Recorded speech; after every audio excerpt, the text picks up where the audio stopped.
And indeed, the tapestry hangings, the splendid candelabra and stately columns of the great hall in the Élysée Palace where the conferences are held make it a fitting cathedral to so solemn a rite.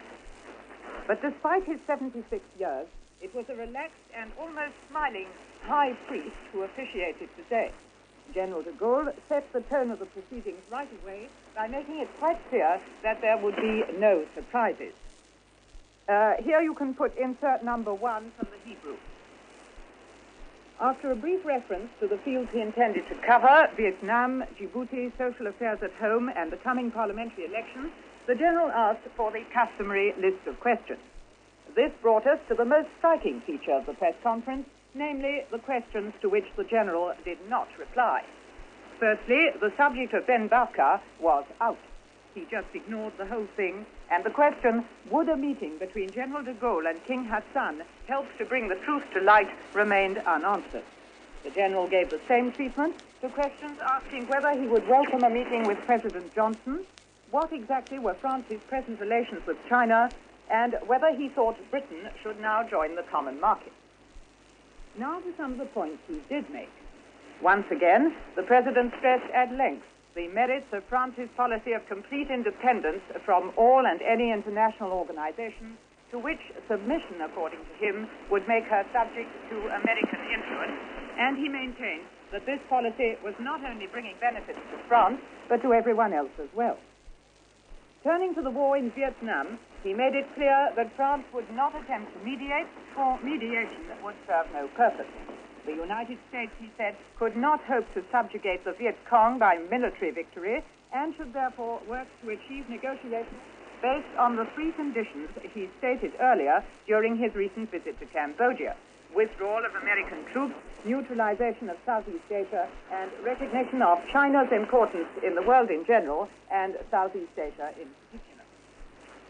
Turning to Europe, the General said it was thanks to France that the common market was a going concern. He clearly implied that if in 1963 and 1965 France had been the breaker of the market over the talks on Britain's entry and on the agricultural agreement, she had also been its maker by agreeing not to leave the organization.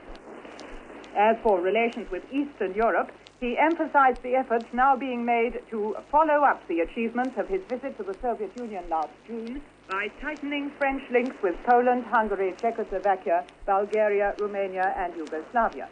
He also stressed the importance of the visit to Paris next December of the Soviet leaders Brezhnev and Kosygin, which was announced here yesterday. Insert number 2 from the Hebrew. General de Gaulle had a good deal to say today about NATO. He stated once again that France had only withdrawn from the alliance's military institutions and not its political organization. By April, he said, all NATO men and equipment would have left French soil, and NATO's land, sea, and air forces would from then on have to ask for special permission to transit French waters, territory, or airspace. This putting on of the screws was probably a form of retaliation for the NATO Council decision yesterday to move the alliance's political headquarters from Paris to Brussels. President de Gaulle referred to the coming referendum in Djibouti and the anti-French incident that marked his visit there last summer, and he made it quite clear that if Djibouti opted for independence, France would do nothing to defend it against any incursions by its neighbors, Ethiopia and Somalia. The last part of the press conference was devoted to home affairs and the coming elections. The only new point here, raised with an eye on the elections, was the project recently introduced by the left-wing Gaullist Member of Parliament, Louis Vallon, concerning the future participation of the workers in the profit and management of French concerns. However, the General did not give any precise details about either the form or the extent of this participation, which he said would have to be determined by the next Parliament to be chosen at the March elections.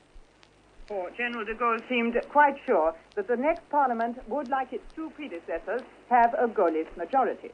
We were treated to the usual lengthy litany of the achievements of the Fifth Republic, the stability of its institutions, and the despicable nature of the party system. And, as always, the General invited the French to choose between his regime and disaster. For him, there was no doubt what the outcome would be. You can put in the last insert of the Hebrew if you like at the end. קיבלתם? בסדר? טוב, שלום. טוב, שלום. C'est terminé, monsieur.